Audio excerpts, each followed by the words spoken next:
결국 문제는 국민의 힘이다. 김윤철. 국민의 힘은 현대의 군주로 불릴 수도 없고 그렇게 불리고 싶은 의지를 갖고 있지도 않다. 그게 아님을 보이고 싶다면 비대위부터 비친윤파만이 아닌 합리적인 당밖의 시민에게도 개방해야 한다. 그래야만 국민의 힘이 보수 정치 세력이 괴멸에서 벗어날 작은 기회라도 잡을 수 있을 것이다. 뇌썩음, 브레인 라트. 옥스퍼드 랭귀지가 선정한 올해의 단어다. 인스타그램 릴스나 유튜브 쇼츠 등 60초 안팎의 짧은 영상 쇼트폼 콘텐츠의 과도한 소비로 지적 능력이 퇴보하는 것을 비판하는 용어다. 윤석열 대통령, 기하 윤석열의 12.3계엄령 선포 사태는 뇌썩음 정치의 대표 사례로 역사서에 등재되지 않을까 싶다. 극우 유튜브 방송을 보고 들으며 부정선거서를 굳게 믿고 계엄군을 국회보다 선거관리위원회에 먼저 보냈다는 정황이 드러난 것을 볼 때 그렇다. 어디 그것만이겠는가. 윤석열의 뇌썩음 증거들은 집권기 내내 쉽게 찾을 수 있다는 데에 큰 이견이 없을 거다. 그 증거들을 비상계엄 선포 이후 국회에서 탄핵소추를 당할 때까지의 열흘 남짓한 사이에 생생하게 목도할 수 있었는데 잠시 짚어보고 가자. 첫째, 야당의 경고를 내리기 위해서는 해도 된다고 혹은 성공할 거라고 여기고 비상계엄령을 선포한 것. 둘째, 더불어민주당과 조국혁신당 등 자신을 비판하며 퇴진을 요구하는 세력을 종북 반국가 세력으로 몰아세운 것. 셋째, 자신이 실패해 또 국회와 국민이 성공해 2시간 만에 끝난 것인데도 2시간짜리 내란이 어디 있냐고 항변한 것. 넷째, 탄핵소추로 몰려가는 상황인데도 잘못을 저지른 게 아니라며 자신의 퇴진을 요구하는 이들과 맞서 싸우겠다고 억지를 부린 것. 다섯째, 하나같이 사회적 저항과 분란만 일으킨 의료교육 노동연금 문제를 개혁의 성과라며 그것이 수포로 돌아갈까봐 잠을 못 이루며 걱정한다는 것. 이를 보며 뇌썩음에 따른 지적 능력 퇴보의 귀결이 망상증인 것인가라는 의문을 갖는다.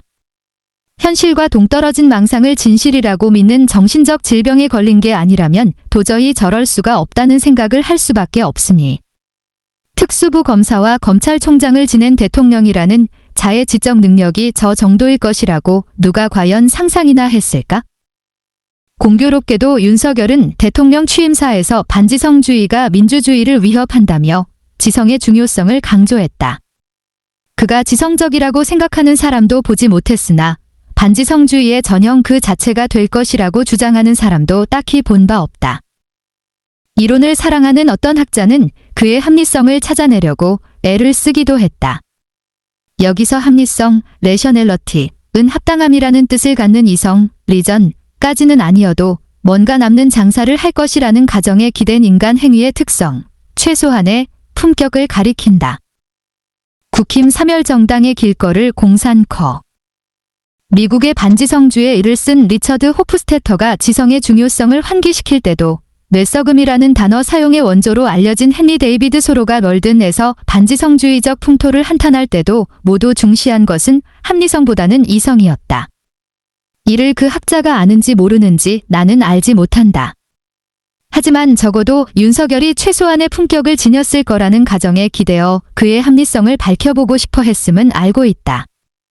그런 합리성마저도 갖고 있는 게 아니라면 그를 설사 그에게 투표하지 않았다 해도 대한민국의 헌정체제를 책임질 대통령으로 승인한 우리 자신이 너무 한심하고 처참하게 느껴졌을 테니. 하지만 그 학자는 곧 참담함마저 받아들이며 순수학문적 습관에 기댄 실천학문적 열정을 거두었다. 앞서 거론한 뇌썩음의 증거들 앞에서 윤석열은 원래 반지성주의적 망상증 환자였는가? 그렇다면 어떻게 대통령이 될 수 있었는가? 한국의 대통령은 환자여야 오를 수 있는 자리인가? 원래 환자가 아니었다면 대통령이 된 후 그리 된 것인가? 그렇다면 왜 그리 되었는가? 그럴 수밖에 없었는가? 그리 되지 않을 방도는 없었던 것인가? 그게 뭐였든 결국 문제는 국민의 힘이다. 윤석열을 발탁해 자신들의 대통령 후보로 내세운 것도, 그를 대통령으로 만든 것도, 그래서 집권 여당이 된 것도 모두 국민의 힘이다. 이리 말하는 것은 탓하기 위함만이 아니라 정당이 얼마나 중요하고 강위력한 존재인지를 상기시키기 위함이기도 하다. 국민의 힘은 사멸 정당의 길을 걸을 공산이 크다. 합리성을 내세워 아무리 죽 하나를 튕겨봐도 합당함을 잃으면 소용이 없다. 그런데 국민의힘은 합당함을 잃었다.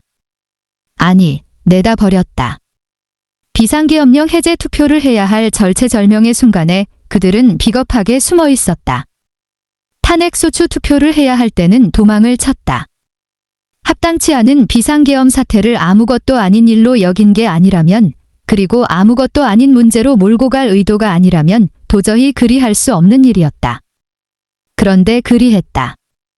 자신과 다른 생각과 처지를 헤아릴 줄 몰라 대통령은 물론 정치인의 자질조차 없던 이를 대통령으로 만들 정도의 힘을 보유한 주체이자 제도인 정당이 그리했다. 국민의힘은 대통령이 탄핵을 당해 괴멸의 위기에 처했던 게 아니었다. 지금도 마찬가지다. 대통령 탄핵은 원인이 아니라 결과였다. 대통령을 만들어낼 정도의 큰 힘을 합당치 않은데 쓴 것의 결과였다. 박근혜 대통령의 탄핵은 죽어가는 새누리당을 국민의힘으로 살려놓은 반전의 계기였다.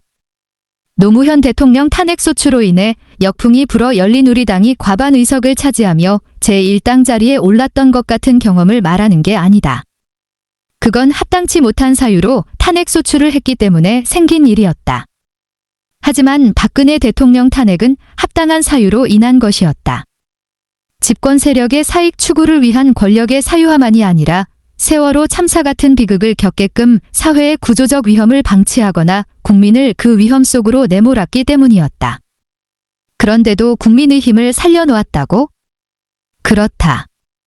새누리당은 망하고 국민의힘이 되기까지 우여곡절을 겪었지만 그래도 그 과정에서 부끄러운 척이라도 하고 혁신하는 척이라도 해서 국민으로부터 존재의 필요성 자체를 부정당하지는 않을 수 있었다. 즉 박근혜 대통령의 탄핵을 통해 반성하는 척의 계기를 제공받았기 때문에 국민의힘으로 살아날 수 있었다.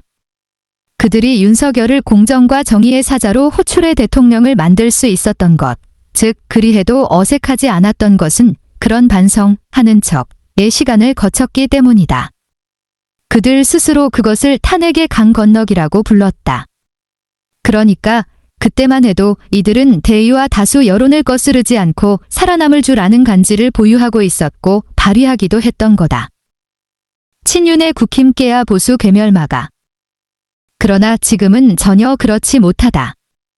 시작부터 훗날의 미천을 다 탕진하는 방식으로 가고 있다.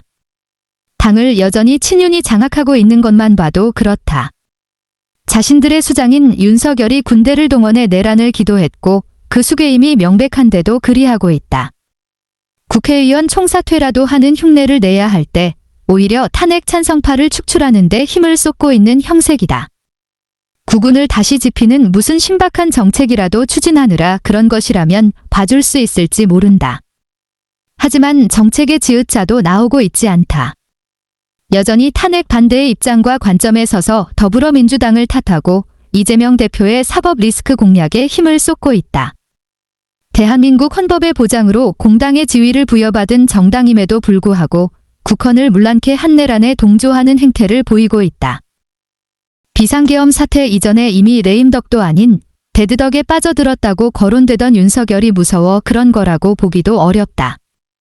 또 결정적 순간에 숨어버리는 비겁함과 남 탓으로 일관하는 조잡스러움을 보면 의리파라 그런 것도 아니다. 의리파라면 묵묵히 자신이 먼저 나서서 총을 맞아야 한다. 하지만 그러기는커녕 자신을 제외한 모두에게 총을 쏴대기만 한다. 당 안에선 친한파와 탄핵 찬성파에게, 당 밖으로는 야당에, 심지어 탄핵과 정치의 합당함을 요구하는 국민에게. 그러니까 결국 국민의힘, 특히 자칭 타칭 친윤이라는 이들이 주도하는 패거리 도당 클릭, 이 문제였음을 깨닫는다. 윤석열이 원래 환자였든 아니었든 또 대통령이 되고 나서 환자가 되었든 아니었든 비정상적 통치 행태를 보인 것은 결국 집단적인 비겁함과 조잡함의 힘 때문이었던 거다. 그러니까 보수의 괴멸은 윤석열 탄핵 때문이 아니라 친윤의 국민의힘 때문이다. 그래서 보수의 괴멸을 피하려면 탄핵을 막을 게 아니라 친윤의 국민의힘을 깨야 하는 것이다. 이탈리아의 좌파 정치인이자 국중수고 대저자로 점진적 개혁 노선 지향의 유럽 코뮤니즘 형성에 영감을 준 안토니오 그람시는 현대 정치체제에서 정당을 현대의 군주라고 불렀다. 모든 정당이 그렇다는 건 아니다. 사자의 용맹함과 여우의 간지를 가진 정당, 즉 부당함의 도전에 합당함을 추구하고 구현하는 집단 지성의 조직을 그리 불렀다. 미국의 정치학자이자 절반의 인민주권대 저자인 샤츠 슈나이더는 정당을 민주주의의 창조자라고 불렀다. 소수 엘리트 혹은 극단적 집단이 아니라 다수 평범한 사람들의 마음과 상식을 대표하는 주체이자 제도라는 의미에서였다. 국민의 힘은 그리 불릴 수도 없고 그렇게 불리고 싶은 의지를 갖고 있지도 않다. 행여라도 그게 아님을 보이고 싶다면 당장 비상대책위부터 비친 윤파만이 아닌 합당함을 추구하는 당 밖의 시민에게도 개방하고 맡겨야 한다. 또 집권 여당이라는 허울을 벗어던지고 국회와 야당과 함께 거국 중립내각을 구성하고 정부를 함께 꾸려가야 한다. 그래야만 국민의 힘이 보수 정치 세력이 괴멸에서 벗어날 작은 기회라도 잡을 수 있을 거다. 윤석열 정권의 적사전쟁이 놓치고 있는 것. 윤석열 정권의 역사전쟁 재개에 분명한 게 있다면 홍범도 장군 논란 때처럼 항일 독립 투사를 포함해 이국 땅을 헤매다 살아 돌아오지 못한 사람들에 대한 기억과 이야기를 지우고 있다는 것이다. 그들 존재의 무게를 느낄 역사를 삭제하고 있는 것이다. 이념적 목적과 의도에 따른 것인지 여부를 떠나 윤 정권 주도 역사전쟁이 놓치고 있는 지점이다. 1. 4,663명. 한국의 베트남 전쟁 파병 군인 중 전사자 숫자다. 한국의 베트남 전쟁 파병과 참전은 1964년 9월부터 1973년 3월까지 이루어졌다. 총 파병 인원은 32만여 명에 달한다. 그러니까 전체 파병 군인의 1.4%가 살아 돌아오지 못한 사람들이다. 전사자 숫자는 자료에 따라 수십 명에서 백수십 명까지 차이가 있다. 얼마 안 된다고 여겨지는가? 전사자를 숫자로 표기할 수는 있다. 그러나 숫자로 이해해서는 안 된다. 그들 모두 각각의 사람이었다. 자신만의 이름과 얼굴을 가지고 있었다. 누군가의 유일한 형이었고 아들이었다. 전사자의 형제와 부모에게 전사자 한 사람 한 사람을 1.4% 중 한 명일 뿐이라고 말할 수는 없을 터이다. 숫자로는 존재의 무게를 드러낼 수 없다. 그래서 전사자 명단을 하나하나 인명사전식으로 편찬하라는 요구도 있다. 삶의 관계를 담은 기억의 서사 속에서만 존재를 드러낼 수 있기에. 2. 최근 강원도 화천에 있는 월남 파병용사 만남의 장, 월남 참전기념관에 다녀왔다. 파병하기 전 병사들을 훈련시켰던 곳이다. 전두환 신군부 정권의 인권 탄압 현장으로 악명 높은 삼청교육대로 쓰이기도 했던 곳이다. 30도를 훨씬 웃도는 더운 날씨에 땡볕 아래를 걷는데도 그곳에 발을 들여야 했던 당시 청년들을 떠올리니 가슴이 서늘했다. 사방팔방이 산으로 둘러싸여 지곳에 들어오면 그야말로 꼼짝할 수가 없겠구나 라는 느낌이 퍼뜩 들었기 때문이다.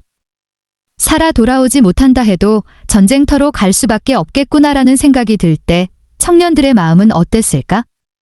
무고한데도 삼청교육대에 끌려온 이들의 심경은 또 어땠을까? 관계자분의 이야기를 들으니 빠져나갈 수가 없는 곳이라 훈련소와 삼청교육대로 썼다고 한다. 오고 가는 도로조차 없어 교통을 통제하기가 용이했기 때문이라고 했다. 오고 가는 도로가 생긴 지금도 교통이 불편한 건 마찬가지다. 방문객이 좀 있냐고 물었더니 어디 오고 가는 길이 사람들 오게 생겼냐는 핀잔 같은 답을 들을 정도였다. 그래도 기념관은 얼추 모양새를 갖추고 있다는 인상을 받았다. 콘텐츠들도 베트남 전쟁 당시의 국내외 정세 기술 등에 있어 나름 구색을 맞추고 있는 것 같았다. 반공주의에 기초해 파병과 참전의 정당성만을 일방적으로 선전하는 유치함에 머물러 있지는 않았다. 전사자들 명단을 적어놓은 공간도 마련되어 있어 살아 돌아오지 못한 사람들에 대한 기억을 담으려는 곳이라는 느낌도 받았다. 정치의 가장 극적 형태인 전쟁과 관련한 일과 장소인지라 묻지 않을 수 없었다. 정치인들이 오기도 하냐고 전혀 안 온다고 한다. 파병을 보낸 박정희 대통령의 딸이자 정치적 계승자일 수밖에 없는 박근혜 대통령마저도 온 적이 없다고 한다. 아예 베트남 전쟁 파병과 참전 역사에 대한 기억이 없는 것 같다는 평을 곁들이기도 한다. 베트남서 죽은 이들의 서사 외면? 정치인들이 이곳에 오지 않는 이유는 무엇일까? 툭하면 역사전쟁을 벌이면서도 말이다. 베트남 전쟁 파병과 참전의 역사는 정쟁으로 삼을 거리가 못 되어 혹은 삼지 않아도 괜찮기 때문인가? 너무 외진 곳이어서 못 간다 하면 그건 정치 안 하겠다고 말하는 것이거나 중히 여기지 않는다고 말하는 것이리라. 중히 여기는 목적과 의도를 갖고 있다면 정치인은 달나라든 화성이든 어디든 간에 없는 일이라도 만들어서 가야 한다. 전사자들이 현충원에 안장되어 있고 그곳에는 가지 않느냐고 할지도 모른다. 작년 현충일 윤석열 대통령이 현충원의 베트남 전쟁 전사자 묘역을 방문하기도 했으니. 하지만 화천의 기념관도 또 대통령을 비롯한 정치인들의 현충원 방문도 살아 돌아오지 못한 사람들을 제대로 기억하는 것이라고 보기 어렵다.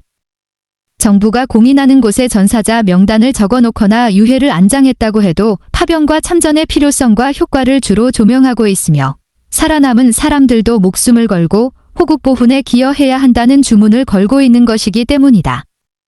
그래서 전사하기 전부터 또 파병되기 전부터 한 사람으로서 지녀왔던 존재의 무게를 각각의 삶과 꿈과 희망, 그리고 사랑하는 사람마저 뒤로 한 채 베트남의 전쟁터로 향해야 했던 사연 등의 기록을 통해 드러내고 있지 않기 때문이다. 3. 현재의 5060세대들은 자신의 가족, 친지 중에서 베트남 전쟁 파병군인 출신자를 찾거나 만나는 게 그리 어렵지 않다. 나의 경우 내 아버지와 이모부, 그리고 내 아내의 아버지, 장인, 가 계신다. 이분들은 살아 돌아온 사람들이다.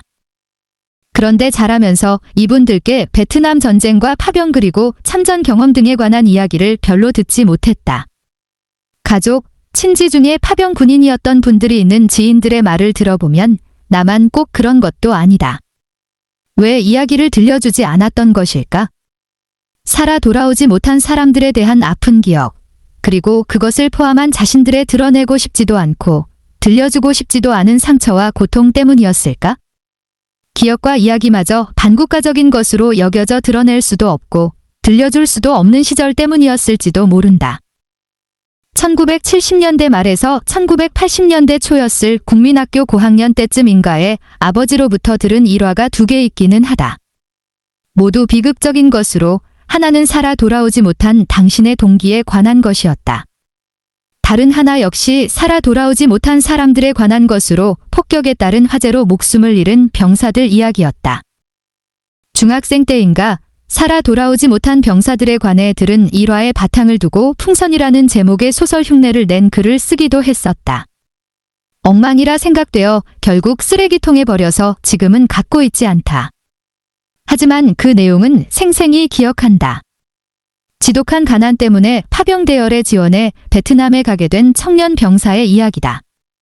그는 작전이 없는 날이면 몰래 미군의 물탱크 청소 달바까지 뛰면서 돈을 벌어 한국의 가족에게 보내주고 있었다. 그러던 어느 날 예기치 못한 폭격으로 불이 난 물탱크 안에서 빠져나오지 못하고 생을 마친다. 이런 식의 죽음을 나는 그 병사가 참전을 통해 이루길 바랐던 잘 살아보세의 꿈이 허망하게 날아가 버린 것으로 표현하고 싶었다.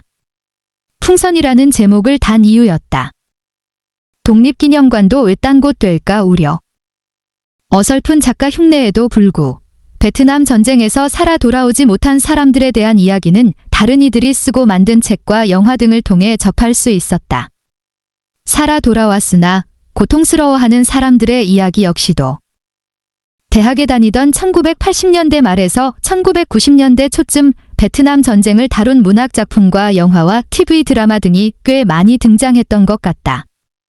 반공주의라는 지배 이데올로기가 봉쇄 차단했던 베트남 전쟁에 관한 다른 혹은 가려졌던 사실에 기초한 시각과 사유의 길이 1980년대 말 이후의 민주화 과정에서 열리기 시작했기 때문이다. 당장 기억나는 것은 1988년 단행본으로 출판된 황석영의 무기의 그늘이다. 안정효의 하얀 전쟁도 있다. 소설로는 1985년에 나왔는데 1992년 인가에 영화로 상영되었다.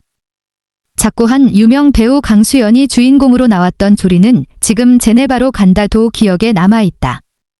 이 영화는 파병 군인들의 전쟁 후유증을 짐작하게 해주었다. 한국의 베트남 전쟁 파병과 참전을 자유와 민주주의와 정의를 지키기 위해 공산주의 세력에 맞선 것으로만, 또 전쟁 특수를 가져와 경제발전의 기틀을 놓았다는 것으로만 채색했던 것에서 벗어나 다른 측면이 있음을 알려주려 한 작품들이었다. 당시 통치 세력의 의도에 반하는 것이기는 했다. 하지만 통치 세력을 부정하기보다 전쟁 때문에 희생당하고 고통받은 사람들을 이야기하기 위한 것이었다. 그리고 그 사람들에 대하여 우리가 듣고 기억할 책임이 있다는 것을 알려주기 위한 것이었다. 그러니까 이념이 아니라 사람에 관하여 이야기하기 위한 것이었다. 4. 정치권이 한 질관계를 둘러싸고 다시금 역사전쟁 중이다. 윤석열 정권이 친일 논란 인사들을 독립기념관장직 등에 임명해 사회적으로 비판 여론이 일면서 촉발되었다. 저조한 지지율을 견디기 위한 보수 결집 외에 역사전쟁을 재개한 윤 정권의 정치적 목적과 의도는 분명치 않다. 분명한 게 있다면 홍범도 장군 논란 때처럼 항일 독립 투사를 포함해 조국을 떠나 이국 땅을 헤매다 살아 돌아오지 못한 사람들에 대한 기억과 이야기를 드러내고 들려주기는커녕 지우고 있다는 것이다. 그들 존재의 무게를 느낄 역사를 아예 삭제하고 있는 것이다. 이념적 목적과 의도에 따른 것인지의 여부를 떠나 윤석열 정권 주도의 역사전쟁이 놓치고 있는 지점이다. 자칫하면 독립기념관도 화천의 월남참전기념관처럼 외딴 곳이 되는 건 아닌지 우려스럽다.